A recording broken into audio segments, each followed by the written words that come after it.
ኣብ ገዛኹም ብቐሊሉ ትረኽቡ ሰለስተ ነገራት ጥራሕ ብምጥቃም ንሓንጎልና ንጸላም ከብድናን ቆርበትናን ካብ ዝኾነ መድሃኒት ንላዕሊ ዝሐዊ ተኣምራዊ ጁስ ከመይ ከም ዝስራሕ ክነግረኩም እንተዝብለኩም ተኣምዶ ሎሚ እቲ ሚስጥር ክገልጠልኩም እየ። ብፍላይ እታ ሳልሰይቲ ነገር መፍትሒ ናይ ኩሉ ሕማማት እያ። ሰላም ጥዕና ሃበለይ ክቡራት ተኸታተልቲ ዶክተር ማይና ሄልዝ ዶክተር ማይና እየ። እንኳዕ ናብዚ ቻናል ብሰላም መጻኹ። ሎሚ ካብ ፋርማሲ ዝሽመት መድሃኒት ዘይኮነስ ኣብ ኩሽናኹም ዘሎ ተፈጥራዊ መድሃኒት ሒዘልኩም መጽያ ኣለኹ። ቀይሕ ሱር ወይ ድማ ቤትሩት፣ ካሮትን ሎሚንን እዞም ሰለስተ ነገራት ብሓደ እንተሓዋዊስናዮም እንታይ ተኣምር ከም ዝፈጥሩ ክትርእዩ ኢኹም። ግን ቅድሚ ምጅማርና እዚ ጁስ ንገለ ሰባት ክጎድእ ስለ ዝኽእል መን ክሰቲ ከም ዘለዎን መን ክጥንቀቕ ከም ዘለዎን ክነግረኩም እየ። ኣቐዲምና ንርእስና ካብ ሕማም እንከላኸለሉ መንገድታት ምፍላጥን ምርዳእን ንርእስናን ንስድራ ቤትናን ጥዕና ንምሕላው ብገንዘብ ዘይትመን ረብሓ ስለ ዘለዎ ነዚ ትምህርቲ እዚ ንሕና ጥራሕ ርኢና ንርእስና ጥራሕ ሰሚዕና ክንገድፎ ዝግባእ ኣይኮነን እሞ ንኹሉ ሰብ ነካፍሎ ናብ ብዙሕ ክበጽሕ ኣለዎ ሰባት ክትጥቀሙሉ ይግባእ። ካብ ገዝኦምን ኣብ ውሽጢ ገዝኦምን ብዘሎ ተፈጥራዊ ነገር ከመይ ገይሮም ርእሶም ክሕክሙ ከም ዝኽእሉ ዝፈልጡሉ ሓበሬታ ሒዙ ስለ ዘሎ ነዛ ቪድዮ ክሳብ መወዳእታ ምክትታልኩም ንጥዕናኹም ዓብዪ መኽሰብ እዩ። ሰብስክራይብ ምግባርን ላይክ ብምጥዋቕን ደገፍኩም ኣርዩኒ። ኣብ ናይ ሎሚ ትምህርትና እንሪኦ መስተ ንምድላው ዘድልዩና ሰለስተ ነገራት ቀዳማይ ቀይሕ ሱር፣ ካልኣይ ካሮት፣ ሳልሳይ ሎሚን እዮም።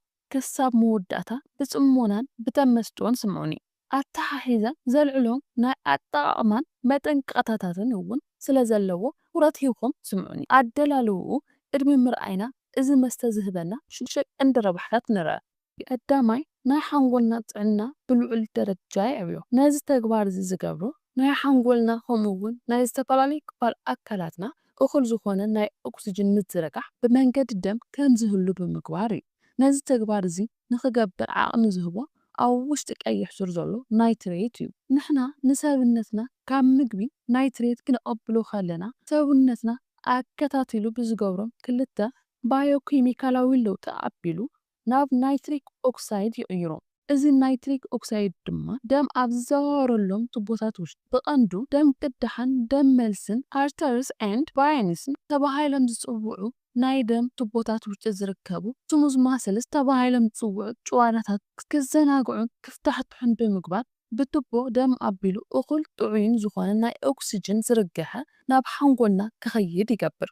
ጥዑይ ዝኾነ ናይ ኦክሲጅን ዝርግሐ ናብ ሓንጎልና ከምኡውን ናብ ዝተፈላለዩ ክፋላት ኣካላትና ብእኹል መጠን ብምኻድ ብምዝውዋር ንምሉእ ጥዕናና ኣድላይን ወሳንን ዝኾነ ስርዓት እዩ። ካልኣይ ኣብ ሰውነትና ዝፈጥሩ ብዙሓት ዝበዝሑ ናይ ጥዕና ፀገማት ቀንዲ ዳሕረዋይ ምኽንያት ዝኾነ ጎዳኢ ሞለኪላት ፍሪ ራዲካላት ተባሂሎም ዝጽውዑ ROS ሪአክቲቭ ኦክሲጅን ስፔሲስ ዝብል ቅጽል ስም ዘለዎ ንዖም ናይ ምንካይ ናይ ምምኻን ስራሕ ይሰርሑ። ምምኻን ማለት እንታይ ማለት እዩ? እዞም ጎዳእቲ ሞለኪላት ROS ተባሂሎም ዝጽውዑ ፍሪ ራዲካላት ጎዳእቲ ሞለኪላት ኣብ ውሽጢ ሰውነትና ኣብ ዝካየዱ ዝተፈላለዩ ኬሚካላዊ ለውጥታት ዝምስረቱ ሞለኪላት እዮም። እዞም ኬሚካላዊ ለውጥታት ሰውነትና ፈሊጡ ዝገብሮም ጥዑያት ስርዓታት ክኾኑ ይኽእሉ እዮም። ካብኡ ሓሊፉ ግን ጥዑያት ዘይኮኑ ኬሚካላዊ ለውጥታት ክኾኑ ይኽእሉ እዮም። እዞም ጎዳእቲ ሞለኪላት ዝምስረቱሉ ቀንዲ ምኽንያት ሰውነትና ባዮኬሚካላዊ ለውጢ ኣብ ዝግበረሉ ሰዓት ካብዞም ሞለኪላት ኤሌክትሮን ስለ ዝምንዝዖም እዩ። ኤሌክትሮን ክምንዝዑ ከለዉ እዞም ሞለኪላት ጥዑይ ናብ ዘይኮነ ናይ ሞለኪል ዓይነትን ትሕዝቶን ይቕየሩ። እዚ ዓይነት ናይ ሞለኪል ዓይነትን ትሕዝቶን ኣዝዮም ሪአክቲቭ ዝኾኑ ተዋጋእቲ ዝኾኑ ምሕረት ዘይፈልጡ ኣብ ሰውነትና ብዙሕ ጎዳኢ ዝኾነ ኣጸፋዊ ግብረ መልሲ ክህቡ ዝኽእሉ ሞለኪላት እዮም። እዞም ሞለኪላት ቀሊል ኢንፌክሽን ካብ ምምጻእ ጀሚሮም ንካንሰር ከቃልዑና ይኽእሉ እዮም። ኣብ ናይ ሎሚ ትምህርትና ንሪኦ ዘለና እዚ መስተ ነዞም ሞለኪላት ዝጎድኡሎም ኤሌክትሮን ብምልቃሕ ብምሃብ ኣብ መንጎ ሰውነት ዝነበረ ጸላኢ ብምብራድ ነዞም ሞለኪላት ናብ ሰላማዊ ወይ ድማ ጉድኣት ከምጥኡ ናብ ዘይኽእሉ ናይ ሞለኪል ዓይነት ክቕየሩ ኩነታትን መንገድታትን ይመቻቹ። እዚ ንምሉእ ጥዕናና ኣዝዩ ኣድላይን ጠቓምን ዝኾነ ስርዓት ወይ መስርሕ እዩ። ነዚ ድማ ዝገበሮ ኣብ ናይ ሎሚ ትምህርትና እንጠቕሶ መስተ ኣብ ውሽጡ ቫይታሚን C ከምኡውን ብጥርሙዝ ስሞም ፍላቮናይድ ተባሂሎም ዝጽውዑ ናይ ፓኒፎልን ቤተሰብ ዝኾኑ ልዑል ናይ ኤሌክትሮን ክምችት ዘለዎም ኬሚካላት ኣብ ውሽጡ ስለ ዝሓዘ እዩ። ሳልሳይ ናይ ሆርሞንን ኣብ ውሽጢ ሰውነትና ዝተፈላለዩ መልእኽትታት ዘመሓላልፉ መልእኽተኛታት ሞለኪላትን ጥዑይ ፍርያት ንኽቆጻጸር ይሕግዘና። ንኣብነት ድማ ሴሮቶኒን ተባሂሉ ዝጽዋዕ እዚ ከም ሆርሞን ከምኡ'ውን ከም መልእኽተኛ ሞለኪል ኮይኑ ዘገልግል እዚ ሆርሞን ብጥዑይ መንገዲ ፍርያቱ ኣብ ውሽጢ ሰውነትና ምእንቲ ክህሉ ናይ ምቁጽጻር ስራሕ ይሰርሕ። ነዚ ስራሕ ዝሰርሕ እዚ መስተ ኣብ ውሽጡ ቫይታሚን B9 ወይ ድማ ፌሎት ተባሂሉ ዝጽዋዕ ናይ ቫይታሚን ዓይነት ስለ ዝሓዘ እዩ። እዚ ናይ ቫይታሚን ዓይነት ንሴሮቶኒን ሆርሞን ብምፍራይ ኣድለይቲ ዝኾኑ ኬሚካላዊ ለውጥታት ቅድሚ ተኸተሎም ሓልዮም ክካየዱ ይገብር። ሴሮቶኒን ተባሂሉ ዝጽዋዕ እዚ ከም ሆርሞን ከምኡ'ውን ከም መልእኽተኛ ሞለኪል ኮይኑ ዘገልግል እዚ ሆርሞን ብበዝሒ ፍርያቱ ዝካየደሉ ኣብ ምሕቃቕ ምግቢ ስርዓት ወይ ጋት ውሽጢ እዩ። ሴሮቶኒን ተባሂሉ ዝጽዋዕ ሆርሞን ሰውነትና ኣብ ውሽጢ መዓልቲ ተነቓቂሑ ክገብሮ ዝግባእ ተግባራት ክፍጽም ዝሕግዝ ናይ ሆርሞን ዓይነት እዩ። ካብዚ ሓሊፉ ብዙሕ ረብሓታት እውን ኣለዎ። ራብዓይ ናይ ጸላም ከብድና ምግቢ ዝሓቀሉ ስርዓት ናይ ጋት ጥዕና ይዕብን ይሕልው። ነዚ ረብሓ ብዝስዕብ መንገዲ እዩ ዝህበና። ቀዳማይ ምግቢ ዝሓቀሉ ስርዓት ውሽጢ ዘሎ ጥዑያት ባክቴርያታት ቁጽሮም ከም ዝውስኽ ብምግባር ናይዞም ባክቴርያታት ቁጽሪ ከም ዝውስኽ ዝገብር እዚ መስተ ልዑል ዝኾነ ናይ ፋይበር ክምችት ስለ ዘለዎ እዩ። ጥዑያት ባክቴርያታት ንኽራብሑ ቁጽሮም ክውስኹ ከም ምግቢ ካብ ዝጥቀመሎም ምግብታት ማእኸል ፋይበር ሓደን ቀንድን እዩ።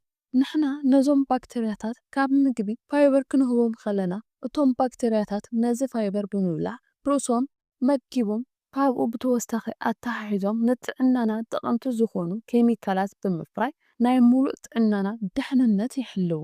ካልኣይ እዚ መስተ ሲትሪክ ኣሲድን ቢታሚንን ዝበሃሉ ኬሚካላት መሓዙ ጸላም ከብድና ርእሳ እተጽርየሉ ስርዓት ብብቕዓት ክተካይድ ይኽእላ።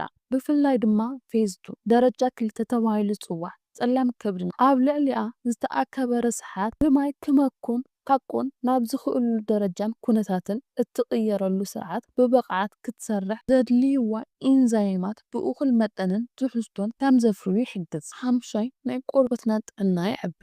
ነዚ ተግባር ብቐንዱ ዝሰርሑ ንቆርበትና ጦርን ኣስጋእን ዝኾኑ ግላይኮጅን ተባሂሎም ዝጽውዑ ኬሚካላዊ ለውጢ ኣብ ውሽጢ ሰውነትና ከይካየድ ብምክልኻል እዩ። ግላይኮጅን ተባሂሉ ዝጽዋዕ ኬሚካላዊ ለውጢ ኣብ ናይ ሽኮር ሞለኪላትን ኣብ ፕሮቲናትን ኣብ ስብሕታትን ማእኸል ዝካየድ ኬሚካላዊ ለውጢ እዩ። እዚ ኬሚካላዊ ለውጢ ብዘይ ዝኾነ ኢንዛይም ዝካየድ ቅጽበታዊ ዝኾነ ንሰውነትና ኣሸጋሪ ዝኾነ ኬሚካላዊ ለውጢ እዩ። ብፍላይ እዚ ዓይነት ኬሚካላዊ ለውጢ ኣብ ጣፋጭን ተመሳሰልቲ ምግብታትን መስተታትን ዝጥቀሙ ሰባት ብልዑል ኩነታትን መጠንን ይካየድ። ንኣብነት ድማ ኣዘውቲሮም ጣፋጭን ተመሳሳሊ ነገራትን ዝምገቡ ሰባት ኣብ ሰውነቶም ዝርእይዎ ቀዳማይ ምልክት ኣብ ቆርበቶም ዝተፈላለዩ ጸገማት ምፍጣሩ እዩ። ብጉር ሓዊስኻ ተመሳሳሊ ናይ ቆርበት ጸገማት ብቐሊሉ ከምዚ ዓይነት ልምዲ ዘለዎም ሰባት እዩ ዝኽሰት።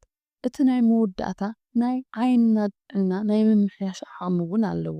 ነዚ መስተ ብዝስዕብ መንገዲ ኣዳሊና ክንጥቀመሉ ንኽእል ኢና። ዘድልዩና ነገራት እዞም ዝስዕቡ እዮም። በዚ ዝስዕብ መጠን ቀዳማይ ማእኸላይ ዓቐን ዘለዎ ሓደ ካሮት የድልየና። ካልኣይ ማእኸላይ ዓቐን ዘለዎ ቀይሕ ሱር ወይ ድማ ቢትሩት ፍርቂ ወይ ድማ ረብዒ የድልየና። ሳልሳይ ፍርቂ ለሚን ጽማቕ የድልየና። ኣብ መወዳእታ ሓደ ብርጭቆ ማይ ወይ ፍርቂ ብርጭቆ ማይ የድልየና። ክህልዎ እትደልይዎ ናይ መጠን ፍርቂ ብርጭቆ ማይ ወይ ሓደ ሙሉእ ብርጭቆ ማይ ክትጥቀምሉ ትኽእሉ ኢኹም። መጀመርታ ነቲ ቀይሕ ሱር ምስ ሓጸብኩምዎ ኣብ ላዕሊ ዘለዉ ቅርፍትታት ምልዓል ወይ ምፍሓቕ የድሊ። ነቲ ቀይሕ ሱር ቀቅልኩም ክትጥቀምሉ ትኽእሉ ኢኹም። እንተዘይኮይኑ ድማ ከይቀቀልኩም ክትጥሕንዎ ትኽእሉ ኢኹም። ካሮት ማይን ቀይሕ ሱርን ብሓደ መጀመርታ ምጥሓን የድሊ። ነዚ ዝጠሓንኩሞ ጁስ ምስ ኣዳለኹም ኣብዚ ጁስ ፍርቂ ሎሚን ዝፀመቕኩሞ ፈሳሲ ምጥቃም ወይ ነታ ሎሚን ኣብኡ ኣብ ልዕሊኡ ምጥማቕ። ነዚ ብሓደ ኣዋሂድኩም ኣብ ሰሙን 2 ግዜ ምጥቃም እኹል እዩ። ክትጥቀሙ ምስ እትሓስቡ ኣብ ዝጥቀሙሉ መዓልቲ እናዳለኹም እንተዝጠቐምኩም ዝበለጸ እዩ። ፍሬሽ ዝኾነ ማለት እዩ። እዚ ዝስዕብ ናይ ጥዕና ጸገም ዘለኩም ሰባት ነዚ መስተ እንተዘይተጠቐምኩም ዝበለጸ እዩ። ወይ እቶም ዝጠቐስኩሞም ጥንቃቐታት እንተገይርኩም ጽቡቕ እዩ። ቀዳማይ ምስ ተቕጥደም ብለድ ፕሬሸር ተታሒዙ መድሓኒት እናወሰድኩም ሕክምና እንዳገበርኩም ዘለኹም ሰባት ንስኹም ነዚ መስተ እንተይ ዘተጠቐምኩም ዝበለጸ እዩ። ካልኣይ ምስ ጸጸር ኩላሊት ተታሒዙ ጸገም ዘጋጥመኩም ወይ ድማ ንጸጸር ኩላሊት ተቓላዕቲ ዝኾንኩም ሰባት ብቐሊሉ ጸጸር ኩላሊት ዝምስረተኩም ሰባት ንስኹም ነዚ መስተ ክትጥቀሙ ከለኹም እዞም ዝስዕቡ ክልተ ጥንቃቐታት እንተገበርኩም ዝበለጸ እዩ። ቀዳማይ ነቲ መስተ ክትዳልዉ ከለኹም ሙሉእ ብምሉእ ቀይሕ ሱር ዘይምጥቃም፣ እዚ ማለት ሎሚንን ካሮትን ጥራሕ ብምጥቃም ምስ ማይ ብሓደ ምድላው። እቲ ካልኣይ ግን ነዚ መስተ ክትዳልዉ ከለኹም ቁሩብ ቀይሕ ሱር ብምውሳድ መስተ ምድላው። ኣታሒዝኩም ኣብ ውሽጢ መዓልቲ እኹል ማይ ምስታይ ክሳብ 6 ሊትሮ ማይ ምስታይ የድሊ። ነዚ ቀንዲ ምክንያት ቀይሕ ሱር ኣብ ውሽጡ ልዑል ናይ ኦክሳሌት ክምችት ስለ ዘለዎ እዩ። ጸጸር ኩላሊት እንዳተመስረተኩም ዘሸገረኩም ሰባት ልዑል ዝኾነ ናይ ኦክሳሌት ትሕዝቶ ዘለዎም ነገራት ምግብታት ክኸውን ይኽእል መስተታት ምጥቃም ናይ ጸጸር ኩላሊት ናይ ምምስራት ኩነታት ከጋዶ ይኽእል እዩ። ብፍላይ ድማ ኣብ ውሽጢ መዓልቲ እኹል ማይ ዘይጥቀሙ እንትኾኑ እምበኣር ክቡራት ተኸታተልቲ እዚ ሎሚ ዝረኣናዮ ተኣምራዊ ጁስ ንጥዕናና ብዙሕ ረብሓ ኣለዎ። እንተኾነ ግን እዞም ዝጠቐስናዮም ጥንቃቐታት ንጸጸር ኩላሊት ዘለዎም ሰባት ብምግባር ተጠቐምሉ። እዛ ቪድዮ ጠቓሚት ሓበሬታ ከም ዝሃብኩም ተስፋ ይገብር። ንስድራ ቤትኩምን ፈተውትኹምን ምእንትን ክጥቀሙ ነዛ ቪድዮ ሼር ብምግባር ኣካፍልዎም። ንዝያዳ ጠቓሚ ናይ ጥዕና ምኽሪ ሰብስክራይብ ምግባር ኣይትረስዑ። ብቐጻሊ ብሓድሽ መሃር ቪድዮ ክሳዕ ንራኸብ ሰናይ ግዜ ይኹነልኩም ባይ